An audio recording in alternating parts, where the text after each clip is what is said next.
నమస్తే.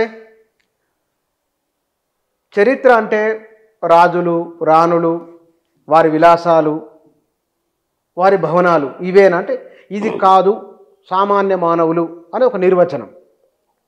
కానీ కొన్ని సందర్భాలలో కొన్ని నిర్మాణాల చుట్టూ కొన్ని భావోద్వేగాలు, కొన్ని వారసత్వాలు, సామాజిక రాజకీయ అంశాలు మిళితమై ఉంటాయి.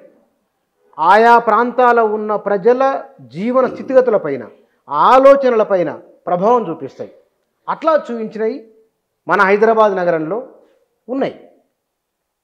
500 సంవత్సరాల చరిత్ర కలిగిన ఈ నగరంలో ఉన్న నిర్మాణాలు, వాటి ప్రభావాలు ఈ 500 ఏళ్ళకెళ్ళి వచ్చిన ప్రతి తరం పైన ప్రభావాన్ని చూపించినాయి. ఆ నిర్మాణాలు, వాటి నేపథ్యాలు అవేమిటో తెలుసుకుందాం. మన దగ్గర ఈ మధ్యకాలంలో ఒక ఇంటర్వ్యూలో వరుస పరంపర వస్తున్నది. ఆ పరంపరలో భాగంగా ఇప్పుడు హైదరాబాద్ నిర్మాణాలు, చరిత్రకారులు, రచయిత, విమర్శకులు పరవస్తు లోకేశ్వర గారు మన దగ్గర ఉన్నారు. వారితో మాట్లాడదాం. సార్ నమస్కారం. నమస్తే. ఇంటర్వ్యూలోకి మంచి ఫీడ్బ్యాక్ వస్తున్నది. కొంచెం మీకు కూడా ఫోన్లు చేసి ఉండవచ్చు. నాకు కొంతమంది ఫోన్ చేస్తున్నారు, మెసేజ్లు పెడుతున్నారు, చూస్తున్నాను నేను కూడా. హైదరాబాద్లో నిర్మాణాలలో ఎక్కడి నుంచి ఇప్పుడు హైదరాబాద్ అనగానే చార్మినార్ ఇట్లా మనకు కళ్ళ కనపడుతుంది. ఫలక్నుమా ప్యాలెస్, వెంకన్న రాసిండు ఫలక్ అనే పేదవాళ్ళ జీవితాన్ని. సినారే రాసిండు అటు హైదరాబాద్ నగరం చూస్తూ చార్మినారు 4 గుమ్మటాలు అని. చార్మినార్తో ప్రారంభమయ్యాం. మరి ఏమిటి నేపథ్యం, ఏమిటి, ఎట్లా వచ్చింది, ఎక్కడ? చార్మినార్ గురించి మాట్లాడుకున్నాం. దానికంటే ముందు ఒక చిన్న బ్రీఫ్గా ప్రస్తావన, ఇంట్రొడక్షన్. ఇవ్వండి.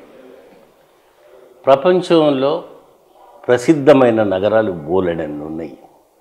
London, New York, Montreal, Tokyo, Moscow. ఇప్పుడు మన హైదరాబాద్ కూడా విశ్వనగరంలో ఒకటిగా చేరింది. ఇట్స్ ద ఇంటర్నేషనల్ సిటీ, విశ్వనగరం. ఎస్.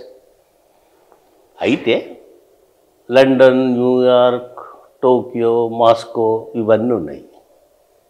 వీటన్నింటికి లేని ప్రత్యేకత హైదరాబాద్ నగరానికి ఉన్నది. ఆ ప్రత్యేకత ఏమై ఉండొచ్చు? ఒక్క నిమిషం ఆలోచించండి. ప్రపంచంలో ఉన్న నగరాలన్నీ తమ అవసరాల కోసం, భౌతిక అవసరాల కోసం అది పరిణామ క్రమంలో మహానగరాలుగా అభివృద్ధి అయినాయి. ఇది కూడా అట్లే అయినా కూడా వాటికి లేని ఒక ప్రత్యేకత, ఒక ప్రాముఖ్యత, ఒక స్పెషాలిటీ హైదరాబాద్ నగరానికి ఉన్నది. మీకు కూడా తెలుసు. మిమ్మల్ని నేను క్వశ్చన్ చేయకూడదు, మీరు నన్ను క్వశ్చన్ చేయాలి. మీరు రాసిన దాని ప్రకారమే, తెలుసు. ఆ ప్రత్యేకత ఏంటంటే ప్రపంచంలో ఏ నగరం కూడా ప్రేమ పునాదుల మీద ఏర్పడలేదు, ఒక హైదరాబాద్ తప్ప. ఒక ప్రియుడు తన ప్రియురాలికి, కాబోయే భార్యకు ఇచ్చిన ప్రేమ కానుక హైదరాబాద్ నగరం. చాలా బాగుంది. ప్రేమ పునాదుల మీద ఏర్పడ్డటువంటి నగరం ఇది. నిజమేనా ఇది? చెప్పబోతున్నా కదా. చలం ఒక మాట అంటాడు. చలం అంటే గుడిపాటి వెంకట చలం, ప్రఖ్యాత రచయిత. ఇద్దరు స్త్రీ పురుషుల మధ్యలో ఉన్న ప్రేమ వ్యక్తిగతానికే కాకుండా అది సామాజిక ఔన్నత్యానికి దారితీయాలి. ఎంత గొప్ప మాట. సమాజం యొక్క సంక్షేమానికి దారితీయాలి. అలాంటి ప్రేమలు కూడా ఉంటాయి. ఉంటాయి. ఎందుకుంటూ ఇప్పుడు నేను చెప్తున్నా అట్లాంటి. సో ప్రేమ అనేది వ్యక్తిగతం కాదు, అది సామాజికమైంది. సమాజం యొక్క అభివృద్ధి వైపు, పురోగమనం వైపు ఆ ప్రేమ దారితీస్తే అది గొప్ప ప్రేమ అవుతుంది. మళ్ళీ ఆయన్నే ఒక మాట అన్నాడు మహాప్రస్థానంలో, ఏ రాణి ప్రేమ పురాణం ఆ ముట్టడికైన ఖర్చులు, మతలబులు కైఫియతులు ఇవి కావో ఈ చరిత్ర సారం. అది కాదు ఇక్కడ. ఇంకోటి, ప్రేమ అంటే స్త్రీ పురుషుల మధ్యనే ప్రేమ కాదు. ఒక ముసలిరాజు తన కొడుకు మీద ప్రేమతోటి నిర్మించిన ఒక కట్టడం ఈ పట్టణంలో ఉన్నది. అట్లనే ఒక ఆంగ్లేయుడు తన ముస్లిం భార్య కోసము కట్టించిన గొప్ప కట్టడం మీకు కూడా తెలుసు, తర్వాత చెప్తా పేరు, ఈ నగరంలో ఉన్నది. అట్లనే ఇంకొక ముస్లిం నవాబు గారు ఆయన దివాన్గా కూడా పనిచేసిండు హైదరాబాదులో. తన పార్సీ ప్రేయసి కోసం కట్టించిన మహల్ ఇప్పటికి కూడా హైదరాబాదులో ఉంది. చెక్కు చెదరకుండా విభిన్న మతాల మధ్యన ప్రేమ, తండ్రి కొడుకుల ప్రేమ, భార్యాభర్తల ప్రేమ. సో మతాల యొక్క సామరస్యానికి, ఐక్యతకు ఈ నగరంలో ఉన్న కట్టడాలు, భవనాలు, నిర్మాణాలు ఒక సంకేతం, ఒక గుర్తుగా మిగిలిపోయినాయి. ఇవన్నీ నేను సిస్టమేటిక్గా ఒక్కొక్క కట్టడం గురించి చెప్తా. కుతుబ్షాహీ రాజ్యము 1512లో మొదలైంది. మొదటి కుతుబ్షా ఇక్కడ అతను కాదు. ఆయన ఇరాన్ నుంచి బహమనీ కింగ్డమ్కు ఆయన వలస వచ్చిండు. బాగా చదువుకున్నవాడు, మంచి సైన్యంలో యుద్ధాలలో అనుభవం ఉన్నది. బహమనీ కింగ్డమ్కు వచ్చి ఒక సైన్యాధికారిగా జీవితం మొదలుపెట్టి ఆ తర్వాత ఆయన గోల్కొండ సామ్రాజ్యానికి ఆయన నవాబ్ అయ్యిండు. ఆయన 1512లో కుతుబ్షాహీ సామ్రాజ్యం మొదలైన తర్వాత ఒక 50 సంవత్సరాల తర్వాత మొదటి కుతుబ్షాహీ యొక్క రాజధాని గోల్కొండ కాదు, కొడంగల్ కోట ఉంటుంది ఇప్పటికీ. అయితే చిన్న స్థాయిలో ఉంటుంది. ఆయన ఏకాఏకిన హైదరాబాదుకు షెహన్షాగా నవాబుగా రాలేదు. ఆయన ముందు ఒక గవర్నర్గా, గవర్నర్గా వచ్చి కొడంగల్లో ఒక కోట కట్టుకున్నాడు. గవర్నర్గా ఉండి ఆ తర్వాత ఇక అతను టోటల్గా గోల్కొండ సామ్రాజ్యానికి నవాబ్ అయ్యిండు. ఆయన గోల్కొండ, కొడంగల్ ఆ కేంద్రం, మొదటి క్యాపిటల్ సిటీ, తర్వాత గోల్కొండ. ఇంకొక మాట, గోల్కొండ అని వాళ్ళు అది గుండ్రంగా ఉన్నది కాబట్టి గోల్కొండ అన్నారు. గోల్ అంటే గుండు, గోల్గా ఉన్నది కాబట్టి గోల్ బంతి గోల్గా ఉంటుంది. కానీ కాకతీయుల రాజ్యంలో కూడా గోల్కొండ ప్రసక్తి ఎట్లున్నదంటే గొల్లకొండ అని ఉన్నది కాకతీయ చరిత్రలో. ఎందుకంటే ఒక గొల్లరాణి అక్కడ పరిపాలించింది, మహారాణి, కాకతీయుల కాలంలో. గొల్లరాణి తర్వాత ఇక మళ్ళీ గోల్కొండ రాజధానిగా అయింది. ఆయన కొడంగల్ నుంచి ఇక్కడికి వచ్చి స్టార్ట్. 1512లో ఆయన నవాబుగా పరిపాలించిన తర్వాత 50 సంవత్సరాలకు మొట్టమొదటి కట్టడము, మొట్టమొదటి నిర్మాణము హైదరాబాద్లో ప్రారంభమైంది. అది ఏమై ఉండొచ్చు మీరు చెప్పండి. మొదటి నిర్మాణం 1562లో, అంటే 50 సంవత్సరాల తర్వాత మొట్టమొదటి నిర్మాణం జరిగింది ఒకటి. అదేంటిదంటే మన హుస్సేన్ సాగర్. ట్యాంక్ బండ్ అంటాం కదా, హుస్సేన్ సాగర్. అది అంటే హైదరాబాద్ నగర నిర్మాణానికి ముందు హుస్సేన్ సాగర్ వచ్చింది. Yes, exactly. ఓకే, చాలా ప్రాథమిక దశలో ఉంది నగరం. అప్పటికి నగరం కూడా కాదు, నగరం కూడా చాలా ప్రాథమిక దశలో ఉంది. సెటరేట్ కావటానికి 50 సంవత్సరాలు పట్టింది అనుకుందాం. అంత సర్దుకోవటానికి ఆ నవాబు గారికి 50 సంవత్సరాలు. సో 50 సంవత్సరాల 1562లో మొట్టమొదటి నిర్మాణము హుస్సేన్ సాగర్ చెరువు. దాని వెనుక ఒక ప్రేమ కథ ఉన్నది. అప్పుడు నవాబ్ అనండి, రాజు అనండి, ఇబ్రహీం కులీ కుతుబ్ షా రాజు. ఆయన కూతురు పేరు ఖైరాతీ బేగం, ఆమె భర్త పేరు హుస్సేన్ షా వలి. ఈ ఖైరాతీ బేగము, హుస్సేన్ షా వలి అనగానే మీకు 2 ఐడియాస్ మనసులో వస్తాయి. అవి తర్వాత చెప్తాను నేను ఏంటో. ఇబ్రహీం కుతుబ్ షాకు ఒకతే కూతురు ఖైరాతీ బేగం, ఇక సంతానం లేరు కాబట్టి అల్లుడిని ఇల్లరికం తెచ్చుకున్నాడు. ఆయన స్థానికుడు కాదు, ఆయన ఇరాన్ నుంచి వచ్చిన ప్రముఖ ఇంజనీరు, చాలా తెలివిగలవాడు. ఈయన కూడా స్థానికేతరుడే కదా, కులీ కుతుబ్ షా కూడా ఎక్కడి నుంచి వచ్చిన అతనే, అక్కడి నుంచి వచ్చిన అతనే. ఓకే, అందులో ఏం సందేహం లేదు. ముందు బహమనీ కింగ్డమ్కి వచ్చి ఆ తర్వాత మళ్ళీ ఇటు వచ్చిండు.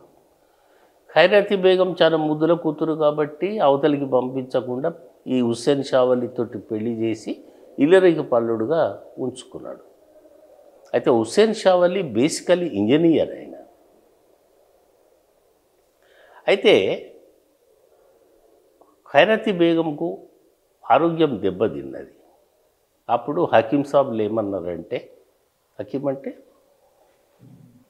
వైద్యులు, హకీంలు ఏమన్నారంటే ఈమెకు గాలి మార్పిడి ఉండాలి, ఎక్కడన్నా మంచి ప్లేస్లో తీసుకుపోయి కొంతకాలం ఈమెను పెట్టండి అని అన్నారు. ఆమెను వదలలేక, భార్యను వదలలేక ఈ హుస్సేన్ షావలి కూడా ఆమె వెంబడి పోయాడు. ఆమె 1 సంవత్సరం 2 సంవత్సరాల పాటు ఒక అందమైన ఎత్తైన ప్లేస్లో ఆమె అక్కడ ఉండి ట్రీట్మెంట్ నడుస్తుంది. ఆ ఎత్తైన ప్లేస్ ఏంటిదంటే ఇప్పుడు మనం అనుకునే ఖైరతాబాద్. ఖైరతీ బేగం పేరుతోటి ఖైరతాబాద్ అన్న బస్తీ వెలిసింది. అయితే మీరు ఇప్పుడు నన్ను అడగొచ్చు, ఎక్కడుండే ఆమె ఖైరతాబాద్లో?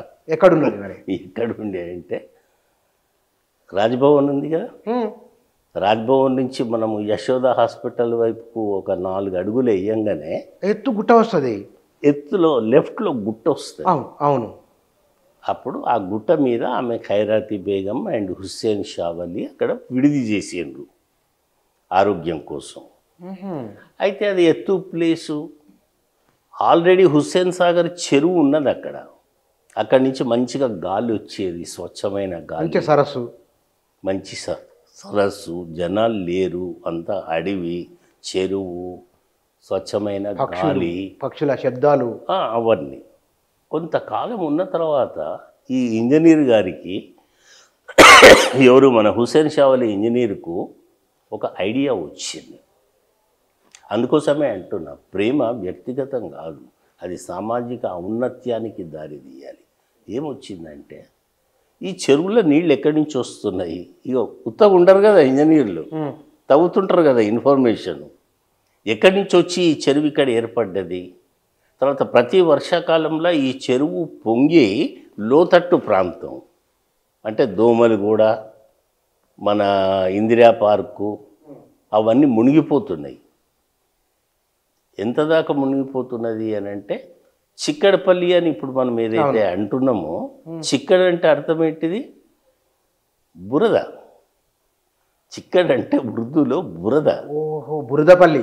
ప్రతి వర్షాకాలంలో వరదలు వచ్చి ఆ నీళ్లు పొంగి, ఇంకా ట్యాంక్ బండ్ లేదు, ట్యాంక్ బండ్ కట్టలేదు, ఆ నీళ్ళన్నీ పోయి ఆ లోతట్టు ప్రాంతాలన్నీ మునిగిపోతున్నాయి. చిక్కడపల్లి పేరు అట్లనే వచ్చింది. అంటే అప్పుడు ఒక ఊరి ఉండొచ్చు అక్కడ, చిన్న చిన్న అంతా యాదవులు ఉండేవాళ్ళు.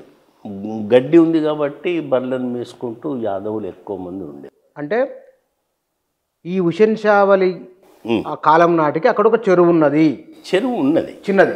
అయితే ఈ వరదలు ఎందుకు వస్తున్నాయి? దీనికి నివారణ ఉపాయం, ఇరాన్ను నీటిపారుదల సౌకర్యాలలో ప్రపంచంలోనే నంబర్ 1. అప్పటికే నంబర్ 1. మనకు భారతదేశంలో ఈ కొండల మీదకి నీళ్లు ఎట్లా ఎక్కించాలి అనేది ఇరాన్ నుంచి వచ్చిన ఇంజనీర్లు ఇచ్చినటువంటి జ్ఞానం 12వ శతాబ్దంలో. మనకు ఇరాన్కు 800 సంవత్సరాల దోస్తానా ఉన్నది. అయితే ఆయన ఉత్తగా ఉండి ఆలోచన చేస్తున్నాడు, నీళ్ళు ఎక్కడి నుంచి వస్తున్నాయి ఈ చెరువుల కంటే. అప్పుడు మనం ఇప్పుడు అనుకునే బంజారా హిల్స్, జూబ్లీ హిల్స్ నిర్మానుష్య కొండలు, బండల ప్రాంతం, అడవి, సంపూర్ణమైన ఇదే ఎత్తు. అంటే దీనికంటే ఎత్తు, అది ఎత్తు ప్రాంతం. అప్పుడు వర్షాలు ఎక్కువ ఉండేది. ఆ వర్షాల నీళ్ళన్నీ మనం అనుకునే బంజారా హిల్స్, జూబ్లీ హిల్స్ నీళ్ళన్నీ ఈ కింది ప్రాంతానికి వచ్చి ఇక్కడ చెరువుగా తయారైంది. అప్పుడు ఆయన ఏం చేసిందంటే ఈ చెరువుని ఇంకా పెద్దగా చేయాలి, ఒక ఆనకట్ట కట్టియాలి, తూములు ఏర్పాటు చేయాలి.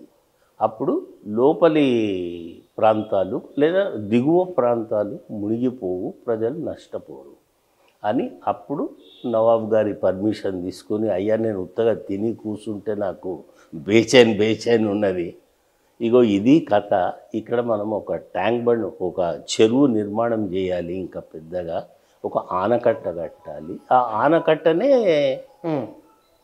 మనం ట్యాంక్ బండ్ అని ఇప్పుడు అంటున్నాం. హుస్సేన్ షా వలి ఇంకొక ఆలోచన కూడా చేసిండు. అటువైపు కూడా ఒక నగరం అప్పుడప్పుడే డెవలప్ అవుతున్నది. సికింద్రాబాద్. సికింద్రాబాద్ పేరు లేదు అప్పుడు, ఉమ్. ఏ పేరు లేదు, కానీ మంచి ప్రాంతం అది ఆయన ఊహించిండు. ఆ ప్రాంతానికి అంటే ఉత్తరానికి దక్షిణానికి మధ్యన లింక్ లేదు బికాజ్ ఆఫ్ దిస్ చెరువు. ఈ రెండు ప్రాంతాలను కలిపేటట్టు ఒక ఆనకట్ట చేస్తే నగరం బ్రహ్మాండంగా అభివృద్ధి అవుతుంది అని 224 సంవత్సరాలకు పూర్వమే ఆయన ఊహించిండు. ఇక్కడ ఒకటి ఆనకట్ట కట్టి రోడ్డు ఏర్పాటు చేయాలని. 224 సంవత్సరాలను నేను ప్రత్యేకంగా ఎందుకంటున్నా తెలుసా? సికింద్రాబాద్ నగరం ఏర్పాటైంది 1806లో. అంతేనా? 1806లో. అంటే అప్పటికి ఊరు, అది చిన్న ఊరు ఉన్నది ఏమన్నా? ఊరే, ఓకే. ఊరే. ఉమ్. ఇప్పుడు మనం ఎక్కడున్నాము? 1562లో హుస్సేన్ షా వలి ఇక్కడ చెరువు తగ్గించి కట్టగట్టి దిగువ ప్రాంతాలు మునుగొద్దు, తర్వాత ఈ దక్షిణానికి ఉత్తరానికి లింక్ ఒకటి ఉండాలి అని ఆలోచించి, అప్పుడు ఇవి రెండు సమానంగా డెవలప్ అవుతాయి అని ఆలోచించి ఆయన ఇది చేసిండు. సికింద్రాబాద్ అనేది 1806లో ఆసఫ్జాహీ నవాబు సికందర్ జా ఉన్నప్పుడు ఆయన పేరుతోటి, సికిందర్ జా పేరుతోటి వెలిసిన నగరం సికింద్రాబాద్. సరే, పనిల పని ఎందుకు వెలిసింది అక్కడ, ఇది కూడా మాట్లాడుకోవాలి కదా. హైదరాబాద్ గురించి ఇంత మాట్లాడుకుంటుంటే సికింద్రాబాద్ గురించి ఒక 2 లైన్లు మాట్లాడుకోవాలి కదా. ఎందుకు వెలిసిందంటే నిజాములకు ఫ్రెంచ్ వాళ్ళతోటి ప్రమాదం ఉండే. అప్పుడు ఆంగ్లేయుల యొక్క మద్దతు వాళ్ళు తీసుకున్నారు. దాన్ని తెలుగులో సైన్య సహకార పద్ధతి అని. సైన్య సహకారం అంటే ఏంటంటే, మీ ఆర్మీ అంతా ఇక్కడ పెట్టండి, నా మీదకి ఎవరన్నా శత్రువులు దాడి చేసినప్పుడు మీ సైన్యము మా సైన్యం కలిసి వాళ్ళను ఎదిరించాలి, ఈ ఖర్చు అంతా నేను భరించుకుంటా. సైన్య సహకార పద్ధతి. 1806లో మొత్తం ఇంగ్లీష్ సైన్యం వచ్చి బొల్లారము సికింద్రాబాద్లో ఉన్నది కాబట్టి దాన్ని కంటోన్మెంట్ ఏరియా అని అన్నారు. కంటోన్మెంట్ ఏరియా అంటే సైనికుల యొక్క విడిది, సైనిక శిబిరాలు, అది కంటోన్మెంట్ ఏరియా. మా చిన్నప్పటి వరకు సికింద్రాబాద్ను ఎవరు సికింద్రాబాద్ అని అనలేదు. ఏమని పిలిచిందో తెలుసా? లష్కర్. అంటే లష్కర్ అంటే సైన్యము విడిది చేసిన స్థలము. లష్కర్ అంటే సైన్యం ఉర్దూలో. లష్కర్ అంటే మా చిన్నప్పటి వరకు లష్కర్ అనే పిలిచేది. కొద్దిగా సికింద్రాబాద్ అంటే నోరు తిరగదు కాబట్టి చదువురాని అమాయకులకు లష్కర్ అని అనేవాళ్ళు. హనుమకొండలో ఒక బజార్ ఉన్నది, దాని పేరు లష్కర్ బజార్. ఎందుకంటే ఒకప్పుడు అక్కడ ఏ సైన్యం, అది కూడా ఇంగ్లీష్ సైన్యం ఉండేదే లష్కర్ బజార్. సో ఈ సికిందర్ జా కాలంలో 1806లో అక్కడ సికింద్రాబాద్ ఏర్పాటైంది. అప్పుడు జంట నగరాలు అని అనటం మొదలైంది.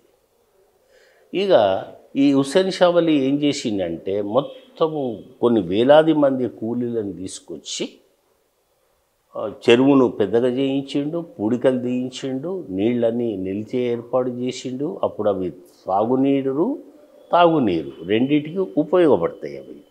అదంతా ఏర్పాటు చేసిన తర్వాత అది కంప్లీట్ కాగానే 1862లో జనాలు కూలీలు అందరూ హుస్సేన్ షా వలి నిర్మించాడు కాబట్టి హుస్సేన్ సాగర్ని పిలవటం మొదలైంది.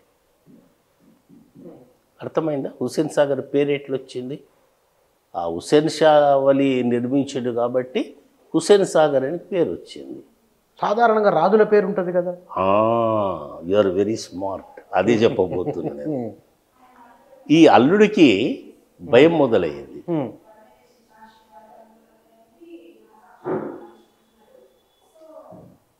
ఏం భయం మొదలైందంటే అసలు నా ఉద్దేశము ఇబ్రహీం సాగర్ అని పెడదామని అనుకున్న నేను, కానీ ప్రజలకేమో బాగా అలవాటు అయ్యింది.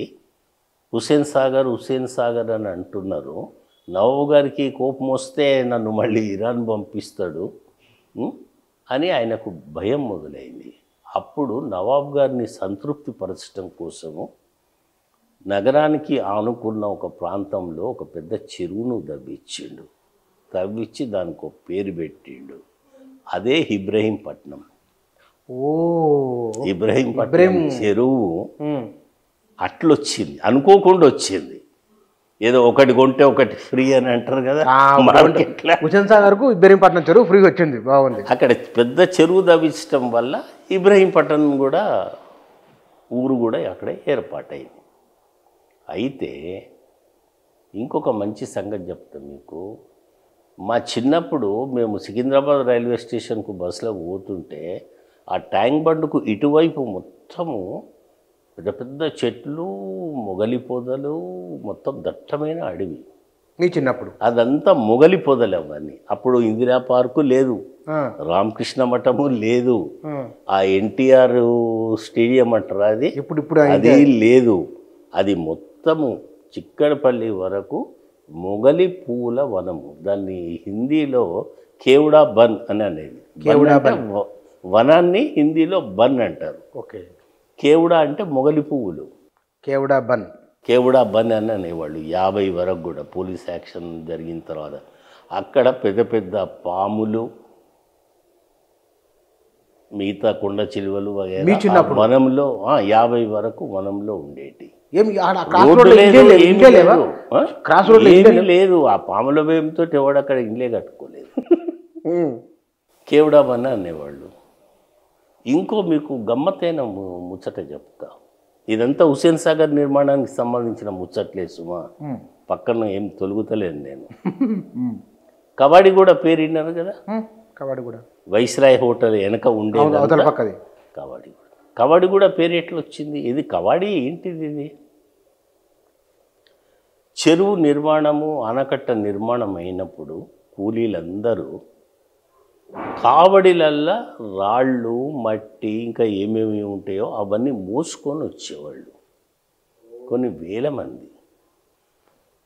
మంది అక్కడ ఉండేవాళ్ళు. కాబట్టి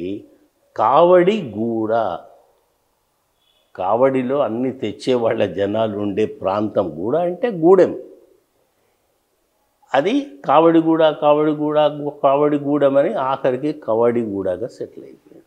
అంటే హుస్సేన్ సాగర్ నిర్మించిన కార్మికులు అక్కడ ఉన్నారు. ఆ కూలీలందరూ అక్కడ ఉన్నారు.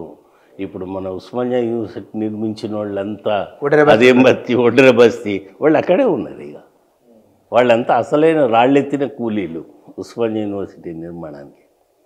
సో నేను చెప్పేది ఏంటంటే, నగరంలో మొట్టమొదటి నిర్మాణము 1562లో హుస్సేన్ సాగర్, హుస్సేన్ షావలి దర్గా షేక్పేట్లో ఉన్నది. ఆయన చనిపోయిన తర్వాత ఆయన స్మారకార్థము, ఆయన మతపరమైన మనుషులే కదా వాళ్ళందరూ, కాబట్టి ఆ దర్గా ఇప్పటికీ.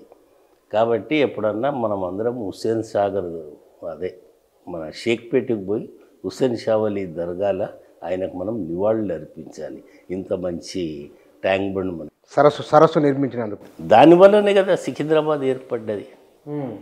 కాబట్టి జంట నగరాలు, ఇంకోటి మూడో నగరం ఇప్పుడు హైటెక్ సిటీ, ఇప్పుడు 4వ నగరం శ్రీశైలం తోవలో ఫ్యూచర్ సిటీ ఇబ్రహీం చెరువు.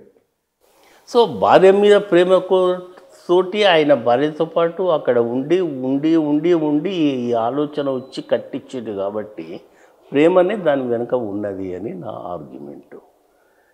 అద్భుతమైన ఒకటి అయిపోయింది. ఇప్పుడు కట్టడాలలో మొదటి నిర్మాణం గురించి నేను మీకు చెప్పిన. ఇక ఇప్పుడు రెండో నిర్మాణం గురించి చెప్తున్నా. ఆ రెండో నిర్మాణం ఏంటంటే పురాణ పూలు. దాన్ని తెలుగులో పాత వాలాద్రి అని అనేవాడు. వాలాద్రి అంటే వంతెన, బ్రిడ్జ్, తెలుగులో వాలాద్రి. సో పాత వాలాద్రి అని మొన్నటి వరకు కూడా 100 సంవత్సరాల క్రితం వరకు కూడా అదే మాట అన్నారు. ఏమని వాలాద్రి అనేది? పాతవాళ్ళద్రి. పురాణ పూల్ అంటే ఉర్దూ వర్డ్. పూల్ అంటే వంతెన కదా. వంతెన అది ఉర్దూ వర్డ్. తెలుగు చదువురాని తెలుగు వాళ్ళంతా పాతవాళ్ళద్రి కొట్టుకునేప్పుడు అది కొట్టుకపోయింది 1908లో. పెద్ద జన నష్టం జరిగింది. అది హిస్టారికల్ విషాదం. సో పాతవాళ్ళద్రి అని అనేవాళ్ళు. దీని వెనక కూడా ప్రేమనే ఉంది. కానీ ఎటువంటి ప్రేమ అంటే స్త్రీ పురుషుల మధ్యలో ప్రేమ లేదు. ఒక ముసలి తండ్రి తన కొడుకు ఏమవుతాడో అన్న భయంతో ఆ వంతెన కట్టించిండు. అవునా? ఆ ముసలి తండ్రి ఎవరంటే కుతుబ్ షాహీలలో 4వ నవాబు అయినటువంటి ఇబ్రాహీం కుతుబ్ షా. ఇబ్రాహీం కుతుబ్ షా యొక్క కొడుకు కులీ కుతుబ్ షా. ఆయన అసలైన నగర నిర్మాత. కులీ కుతుబ్ షా ఆయన 5వ రాజు లేదా కుతుబ్ షాహీ డైనాసిటీలో ఆ వంశంలో ఈయన ఆ 16-17 సంవత్సరాలప్పుడు గుర్రం ఎక్కి మన చార్మినార్ ప్రాంతము ఈ ప్రాంతానికి వచ్చినప్పుడు ఒక అందమైన అమ్మాయి కనబడ్డది. ఆమె పేరు భాగమతి. ఆమె ఆడిపాడే కళావంతుల అమ్మాయి. మా చిన్నతనంలో మా లాల్ దర్వాజాల్లో అప్పటికి ఈ ఆడిపాడే వేశ్యా కుటుంబాలు ఉండేటి. మా చిన్నప్పుడు ఉండేటి.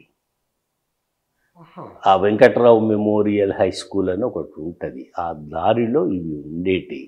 పెద్దవాళ్ళు అనేది మా పిల్లలు కూడా ముసిముసి నవ్వులు నవ్వుకునేది. అప్పుడప్పుడు అమ్మాయిలు వచ్చి అక్కడ ఏంటి ఆ గుమ్మాలలో నిలబడుతుంటే ఈ పిల్లలు చూసేది తలలు తిప్పి. నాకు ముందు అర్థం కాలేదు, కానీ తర్వాత ఒక దోస్తు చెప్పిండు, వాళ్ళు ఇట్లా ఆడిపాడే కళావంతులు అని చెప్పిండు. తర్వాత మాదిరాజు రామకోటేశ్వరరావు అనే ఆయన ఒక స్వీయ చరిత్ర రాసిండు. అందులో పురాణంపులు కొట్టుకపోయినప్పుడు జన నష్టం ఎట్లా జరిగింది అనేది తెలుగులో వచ్చిన స్వీయ చరిత్రలలో అది ప్రముఖ బుక్కు. అందులో కూడా నేను అనే వీధిలో వేశ్యావాటికలు ఉండే అని ఆయన చెప్పిండు. ఓకే. సో నేను చెప్పిన దానికి ఆధారాలు కూడా ఇస్తున్నాను. అవును అవును అవును. సో జనరల్గా కుతుబ్షాహీ అయితే కుతుబ్షాహీ కాలంలో విజయనగర రాజుల కాలంలో వేశ్యల మీద పన్ను పద్ధతి ఉండేది. కళ్ళ మీద పన్ను పద్ధతి ఉండే, వేశ్యల మీద కూడా టాక్సేషన్ సిస్టమ్ అనేది ఉండేది. సో ఇతను కులీ కుతుబ్ షా తన యవ్వనంలో అటు పోతే ఆ అమ్మాయిని కలవటము, ఇక వాళ్ళ మధ్యన రోజు కలుసుకోవటము, ప్రేమ కొనసాగటము, ఇదంతా రాజుగారి చెవులో నవాబు గారి చెవులో పడుతున్నది. అయితే అప్పుడు మూసి ఇప్పటి మూసీలాగా లేదది. అప్పుడు మహా ఉగ్రంగా ఉండేది మూసి. దాన్ని 2 వైపులా ఇసుక తిన్నలు ఉండేది. జనాలు మంచినీళ్ళు, తాగునీళ్ళు, సాగునీళ్ళు అన్నీ మూసీకి పనికొచ్చు. ఆ మూసి నీళ్లు పనికొచ్చేటి. అయితే వర్షాకాలంలో కూడా నా కొడుకు గుర్రం ఎక్కి ఆ వరదలలో అట్లా దాటుతుంటే వీడి ప్రాణానికి ఏమన్నా ప్రమాదం అవుతుంది అని భయపడి ఆయన అప్పుడు వంతెన కట్టించుండు కొడుకు కోసం. ఇది 16వ శతాబ్దము 15 మరి 1562లో హుస్సేన్ సాగర్ అయిన తర్వాత 16 సంవత్సరాలకు 1578లో పురాణపుల్ నిర్మాణం జరిగింది. 1578లో అంటే ఫ్రాన్స్లో ఆధునిక నాగరికత వచ్చిన సమయంలో సుమారుగా ఇంచుమించు ఇంగ్లాండ్లో రక్తపాత రహిత విప్లవానికి 100 ఏళ్ల ముందు దగ్గర అంతే అంతే అంతే. వాళ్ళంతా ఎక్కడో ఆటవిక యుగంలో ఉన్నప్పుడే మనం బ్రహ్మాండంగా ఇక్కడ వంతెన వచ్చింది. ఇక్కడ ఆయన కొడుకు ఆ ముసలి తండ్రి కొడుకు మీద ప్రేమతోటి, ప్రేమనే కదా ఏదైనా ప్రేమనే కదా, ప్రేమ కోసం కట్టించింది ఈ పాత బాలాద్రి పురాణపులు వంతెన. 1578లో కట్టించారు. అప్పటికి ఇంకా చార్మినార్ రాలేదు సుమా, ఇది జ్ఞాపకం పెట్టుకోండి మీరు. కాబట్టి పురాణపులకు మళ్ళీ కొత్త వంతెన పక్కన ఏర్పాటు అయినా పాతదాన్ని అట్లనే పెట్టినాడు జాగ్రత్తగా. ఎందుకంటే అది హెరిటేజ్ కట్టడం కాబట్టి. అది హెరిటేజ్ కట్టడం, నగరానికి సంబంధించిన ఒక ఐకానిక్ అనుసంధానం, మామూలు విషయం, ఐకానిక్ అది. కాబట్టి ఇప్పటికి కూడా కొత్త వంతెన ఉంది, పాత వంతెన ఉన్నది. మొన్న నగరానికి 400 సంవత్సరాలు నిండిన సందర్భంలో నగరం ఏర్పాటైంది చార్మినార్ కట్టినప్పటి నుంచి లెక్క 1591 నుంచి లెక్క. ఓకే. 400 సంవత్సరాలు అంటే 1991లో నరేంద్ర లూథర్ ఇక్కడ ఏదో పెద్ద అధికారిగా ఉన్నాడు, ఆయన మున్సిపల్లోనో ఏదో. ఆయన ఇంట్రెస్ట్ తోటి 400 సంవత్సరాల నగరం యొక్క ఉత్సవాలు జరిపిండు అక్కడ. జరిపి ఎవరెవరైతే మతాంతర వివాహాలు చేసుకున్నారో, Hindu Muslim, Hindu Christian, Muslim and Christian and other religion చేసుకున్నాడో 400 జంటలను పిలిపించి ఆ పురాణా పూల్ మీద నుంచి ఒక ఊరేగింపుగా చార్మినార్ దాకా తీసుకుపోయాడు 1991లో. అద్భుతంగా ఉంది. అకేషన్ ఏంటిది, సందర్భం ఏంటిది అని అంటే, 400 సంవత్సరాలు నిర్మాణం జరిగిన సందర్భంగా. కాబట్టి అప్పటి నుంచి పురాణా పూల్ను ఇప్పటి తరం వాళ్ళు లవ్ బ్రిడ్జ్ అని పిలుస్తారు. లవ్ అండ్ వాస్తవానికి proper name, correct name love bridge అని ఉన్నది. సో ఇది పురాణా పూల్ యొక్క ఇది మొన్న 1908లో పెద్ద వరదలు వచ్చి కొట్టుకపోతే మళ్ళీ అది వేరు కథ అయింది. ఇది రెండవ నిర్మాణం ఇది నగరంలో. మూడోది ఏంటిదంటే చార్మినార్. కులీ కుతుబ్ షా బాగమతిని పెళ్లి చేసుకున్నాడు, అది గొప్పతనం, ఉంచుకోలేదు. నిజమేనా? బాగమతిని పెళ్లి చేసుకున్న తర్వాత ఆమె మతం మార్చుకున్నది, పేరు మార్చుకున్నది. పేరు హైదర్ బేగం అని పేరు మార్చుకున్నది ఆమె. హైదర్ బేగం. బాగమతి హైదర్ బేగం అయింది. బాగమతి హైదర్ బేగంగా అయింది. అయితే వాళ్ళు ప్రేమించుకునే రోజుల్లో ఈ లవరు, ఈ ప్రియుడు ఆమెకు ఏమేం వాగ్దానాలు చేసిండో మనకు తెలియదు, కానీ ఒక్క వాగ్దానం మాత్రం చేసిండు. ఇగో ఎక్కడైతే మనం కలుసుకున్నామో అక్కడ ఒక గొప్ప భవనం నిర్మిస్తా, ఆ భవనం చుట్టూ నేను మళ్ళీ నగరాన్ని ఏర్పాటు చేస్తా, నీ పేరు హైదర్ బేగం కాబట్టి దాన్ని హైదరాబాద్ అని పిలుస్తా అని ఈయన ఒక వాగ్దానం చేసిండు ఆమెకు. ఇది ఒక కథ. రెండో కథ కూడా ఉన్నది హైదరాబాదు నగర నిర్మాణం వెనుక. అదేంటిదంటే, చార్మినార్ని ఎప్పుడు నిర్మించారు? 1591లో. 1590లో చార్మినారు నిర్మాణం జరగక ముందే గోల్కొండలో పెద్ద ఎత్తున ప్లేగు వ్యాధి విజృంభించి వేలాది మంది చనిపోయారు. దానికి కారణం ఏమిటంటే, కొండపైకి నీళ్ల సౌకర్యం సరిగ్గా లేక, ప్రజలకు నీళ్ల సౌకర్యంతో శుచి శుభ్రత సౌకర్యాలు లేక ప్లేగు వ్యాధి వచ్చి అనేక మంది చనిపోయిండ్రు. కాబట్టి కులీ కుతుబ్ షా అప్పుడు ఏమనుకున్నాడు అని అంటే, ఇక రాజధాని ఇక్కడ ఉండకుండా ఈ కొత్త నగరాన్ని మనం ఏదైతే ఆలోచిస్తున్నామో అక్కడికి షిఫ్ట్ చేస్తే, ఒరిజినల్గా గోల్కొండ పరిమిత జనాభా ఉండే. ఎప్పుడైతే నీళ్ల కొరత వచ్చిందో అప్పుడు ప్లేగ్ వ్యాధి వచ్చింది, వేలాది మంది చచ్చిపోయిండు. అప్పుడు దీన్ని షిఫ్ట్ చేయాలి అని అనుకున్నారు గోల్కొండ నుంచి ఎక్కడికి? నూతన నగరానికి. ఇది ఒకటి. అయితే అప్పుడు కులీ కుతుబ్ షా ఏం చేసిండంటే, మొక్కుకున్నాడు. ఆయన మన్నత్ మొక్కుకొని చార్మినార్ అని ఏదైతే అంటున్నామో ఆ స్థలంలో పోయి ఒక తాజియా నిలబెట్టిండు ఆయన. తాజియా అంటే పీర్. మొక్కు కట్టుకుంటాం కదా, మొక్కు సమ్మక్క సారక్క దగ్గర మనం మొక్కులు కడతాం కదా, ఆ టైపులో ఒక ముందు తాజియా ఏర్పాటు చేసి మొక్కుకొని, ఒకవేళ ఈ ప్లేగు నివారణ జరిగితే ఇక్కడ నీ స్మారకార్థమై లేదా చనిపోయిన వాళ్ళ స్మారకార్థమై నేను ఒక పెద్ద నిర్మాణం చేస్తా అని తాజియా ఒకటి కట్టిండు అని ఒకటి. రెండోది, పెళ్లి కంటే ముందు బాగమతికి ఒక ప్రామిస్, ఒక వాగ్దానం, నేను నీకు ఒక కానుక ఇస్తా, నీకు ఒక గొప్ప నగరాన్ని నిర్మించి నీకు కానుకగా ఇస్తా అని వాగ్దానం చేసిండు. కాబట్టి చార్మినార్ వచ్చిందని ఈ రెండు కథలు ఉన్నాయి. కొందరు ఇట్లా నమ్ముతారు, కొందరు అట్లా నమ్ముతారు. కానీ బాగమతి అనే అమ్మాయి ఆడిపాడే కళావంతుల అమ్మాయి అనటానికి అక్కడ నాగులచింత ఏరియాలో ఈ గృహాలు ఏది నేను ఇందాక చెప్పిన వేశ్యవాటికలు ఉన్నది అనేది కూడా ఒక ఆమె పేరు చంచల అని కూడా అంటారు. చంచల చంచల అంటారు. కొందరు ఇప్పుడున్న చంచలు కూడా చంచల నివాసం అని కొంతమంది అంటారు, కానీ నాగుల్చింత అని కొంతమంది అంటారు. నేను అక్కడ ఉండి కాబట్టి నాగుల్చింత అనే నేను నమ్ముతున్నాను. నేను ఎందుకంటే అక్కడ వాళ్ళ ఆ ఆడిపాడే కళావంతుల ఇండ్లు ఉన్నాయి కాబట్టి నమ్ముతున్నా. అమ్మాయి ఏదో వాళ్ళేదో చెప్పులు చేసుకునే కుటుంబం అని ఒక కథ ప్రచారంలో ఉంది. ఇక జనసామాన్యం ఎట్లా, కానీ అంత అందము చెప్పలేం మరి.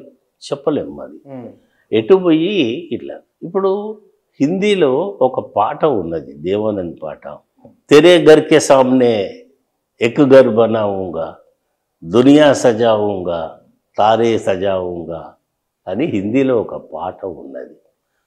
నీ ఇంటి ముందే నేను ఒక పెద్ద ఇల్లు నీకోసం నిర్మిస్తా, ఆకాశం నుంచి తారలను తెంపుకొచ్చి నీ వాకిట తారల తోరణాన్ని నేను ఏర్పాటు చేస్తా. ఇక ఇక ప్రేమల మనిషి ఏమేమి చెప్పాడు, ఇక తారే సజాऊंगा హనుమాన్ సజాऊंगा తెరే ఘర్ కే సామ్నే దునియా బసాऊंगा అంటే ఒక నగరాన్ని ఏర్పాటు చేస్తా అని. సో బహుశా కులి కుతుబ్ షా ఇట్లనే పాట పాడిడో ఏమో మరి. అయితే ఇక నేను ముగించబోయే ముందు, చార్మినార్ను ముగించబోయే ముందు ఇంకొక చిన్న కథ చెప్పి ఇది ముగిస్తా. అంటే ఇప్పటికీ కుతుబ్ షాహీల కాలంలో 3 కట్టడాలు వెలిసినాయి. ఒకటి హుస్సేన్ సాగర్ చెరువు, 2 పురాణా పూలు, 3వది చార్మినార్. తర్వాత వచ్చినవన్నీ కుతుబ్ షాహీల కాలంలో కాదు, ఆసఫ్ జహీల కాలంలో. ఆసఫ్ జహీలు అంటే నిజాం. ఓకేనా? సో చార్మినారు ముగించబోయే ముందు ఇంకొక చిన్న ముచ్చట చెప్తాను నేను. ఎక్కడైతే తాజియా కట్టిండో అది ఇప్పటికీ చార్మినార్లో ఆ మూలకు ఉన్నది, మీకు జ్ఞాపకం ఉండొచ్చు. చార్మినార్లో ఒక మూలన ఆకుపచ్చ జెండా, అది దర్గాకు సంబంధించిన క్వైట్ దాని వెనకనే భాగ్యలక్ష్మి టెంపుల్ ఉంటుంది, అమ్మవారి టెంపుల్ ఉన్నది. దాదాపు 2 కలిసే ఉన్నాయి అనుకో, ఒకటి అవతల భాగంలో ఉన్నది, ఒకటి లోపల ఉంది. భాగ్యలక్ష్మి టెంపుల్ ఎందుకు వచ్చింది అనే దానికి కూడా ఒక కథ ఉన్నది. కుతుబ్ షాహీ చార్మినార్ నిర్మించేటప్పుడు అక్కడ ఒక కాపలాదారుణ్ణి, వాచ్మెన్ను పెట్టిండు. అతను గొల్లతను, సామాన్ ఉంటుంది కదా అంత కట్టడానికి సంబంధించి. సో నైట్ దొంగలు ఎత్తుకొని పోకుండా ఒక కాపలాదారుణ్ణి పెట్టిండు. అతను గొల్లవాడు. గొల్లవాడు రాత్రి, అమావాస్య రోజు రాత్రి కాపలాగా వస్తుంటే ఒక స్త్రీ వచ్చింది. దగదగలు వైభవోజ్వలంగా ఉన్నది ఆమె. వజ్రాలు, వైడూర్యాలు, బంగారు నగలు, పట్టు పీతాంబరాలు, ఎంట్రికలు విరబోసుకున్నది, కళ్ళు చాలా ఎఫెక్టివ్గా ఉన్నాయి. ఆమె వచ్చి వీడు పరిశాన్ అయిపోయింది, ఈ రాత్రిపూట ఓ పెద్ద దేవత వచ్చింది అన్నట్టుగా. అప్పుడు ఆమె ఏకాఏకిన వచ్చి గొల్లవాడితో, నేను వచ్చినాని మీ నవాబ్కు చెప్పుపో, మీ రాజుకు చెప్పుపో అని అన్నది. వీడు పరిశాన్ అయ్యాడు. ఇంతకు ఎవరమ్మా నువ్వు, ఏమని చెప్పాలి, ఎవరు నువ్వు అంటే, అదంతా అక్కర్లేదు, నేను వచ్చినా అని చెప్పు, మీ నవాబు అర్థం చేసుకుంటాడు, మీ రాజుగారు అర్థం చేసుకుంటాడు. వీడి బాధ ఏంది, నేను ఇక్కడి నుంచి కదిలితే ఇక్కడ ఏం దొంగతనాలు అవుతాయో మళ్ళీ నా నెత్తి మీదకి వస్తుంది. Because is a watchman they, ఆయన ఉద్యోగం పోతుంది, ప్రమాదం ఆయనకు. అంటే ఇదే మాట అన్నట్టు, నేను ఇక్కడి నుంచి కదలటానికి వీల్లేదు, దొంగతనం అయితే నా నెత్తి మీదకి వస్తుంది. అంటే నీ డ్యూటీ నేను చేస్తానులే, నువ్వు వచ్చే లోపల దీనికంతటికి నీ డ్యూటీ, ఈ కాపలా డ్యూటీ నేను చేస్తా, నువ్వు మాత్రం పరిగెత్తుకొని పోయి నవాబ్ సాబ్కు చెప్పు. సరే అని వాడు పరిగెత్తుకొని నవాబ్ గారి దగ్గరికి వెళ్ళిండు. ఇట్లా ఒక ఆమె వచ్చింది, నేను వచ్చినా అని మీ నవాబుకి చెప్పు అని అంటున్నది. ఆమె ఎట్లున్నది, ఆమె ఇట్లా ఉన్నది దేవరా, ఇట్లా ఉన్నది అనగానే నవాబుకు ఆ వచ్చిందేదో అర్థమైంది. వీడు మళ్ళీ అక్కడికి పోతే ఆమె వెనుకకి వెళ్ళిపోతుంది. వచ్చిందేదో నవాబు గారికి తెలుసు, ఈ గొల్లోడికి తెలియదు, అమాయకుడికి. అప్పుడు నవాబు గారు తన తల్వారు తీసి వాడి తల నరికేసిండు. ఈలోగా తెల్లారింది. ఆమె అక్కడనే శిలగా మారిపోయింది. ఆమెనే భాగ్యలక్ష్మి టెంపుల్. నవాబు గారికి ఏం తెలిసిందంటే ఆమె లక్ష్మి, ఈ నగరానికి, ఈ నగర సంపదను కాపాడటం కోసం వచ్చిన భాగ్యలక్ష్మి ఆమె. సాక్షాత్తు లక్ష్మీదేవత. లక్ష్మీదేవి వచ్చిందని ఆయనకు అర్థమైపోయింది. పాపం అయ్యి అమ్మాయి కూడా అర్థం కాలేదు.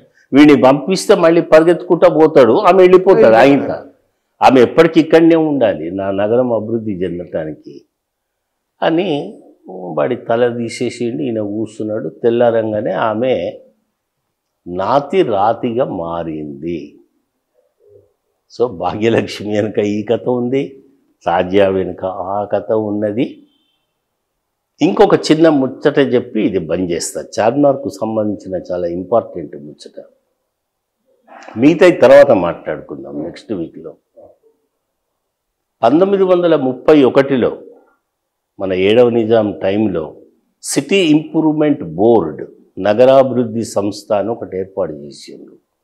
అప్పుడు తవ్వకాలు జరిగినాయి, చాలా మార్పులు జరిగినాయి నగరంలో.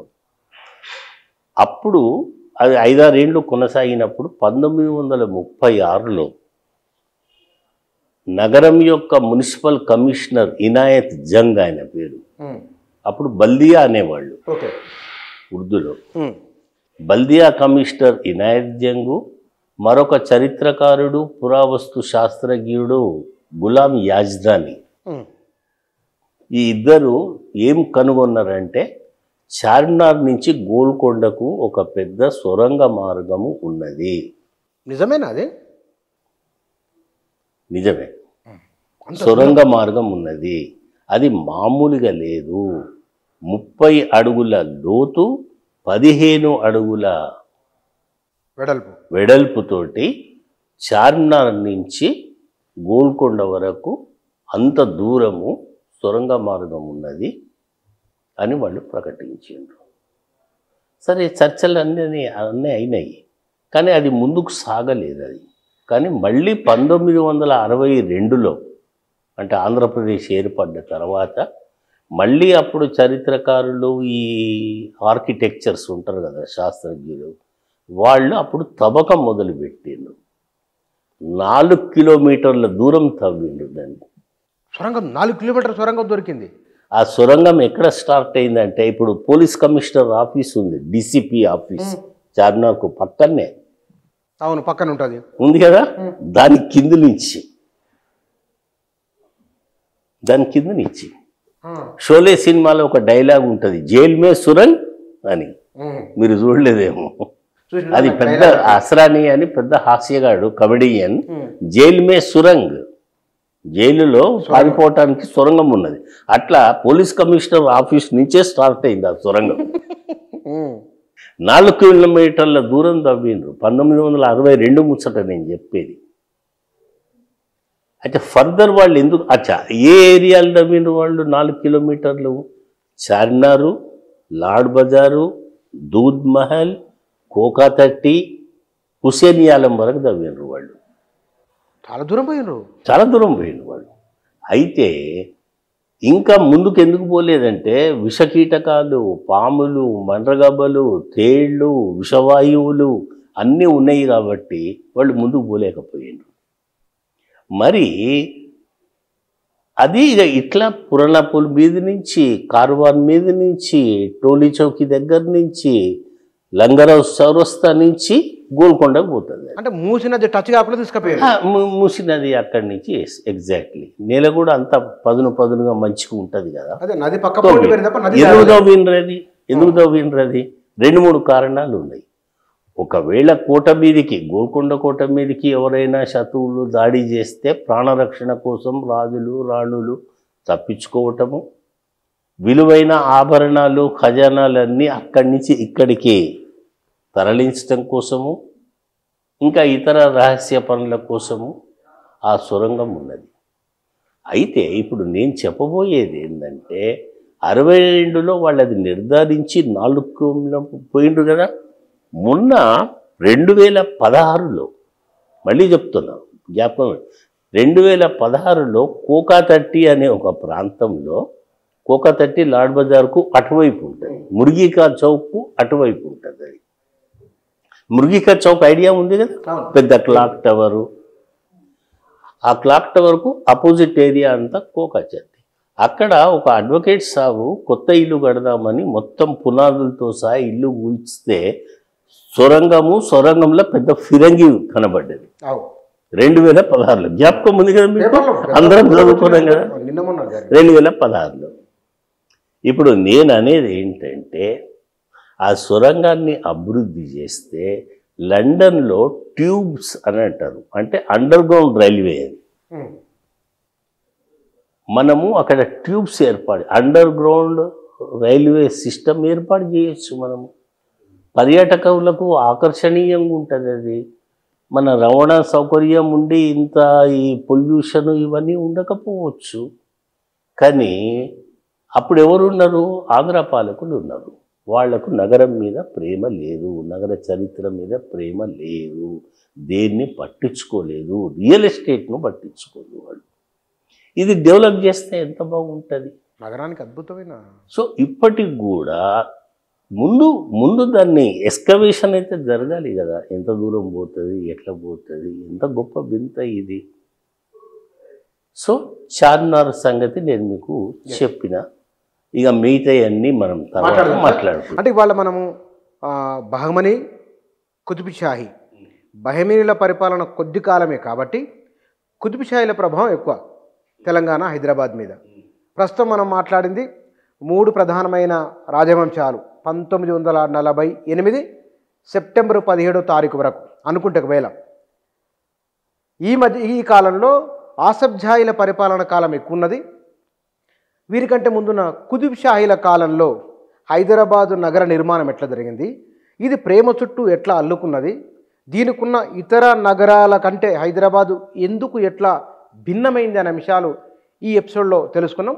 మరొక ఎపిసోడ్లో ఆసఫ్ జాహీల కాలంలో వచ్చిన నిర్మాణాలు, వాటి ప్రభావాలు ఎట్లా ఉన్నాయి, తో పాటు ఇంకేమన్నా మిగిలి ఉంటే కుతుబ్షాహీల కాలానికి సంబంధించినవి, వాటిని మరొక ఎపిసోడ్లో చూద్దాం. Thank you.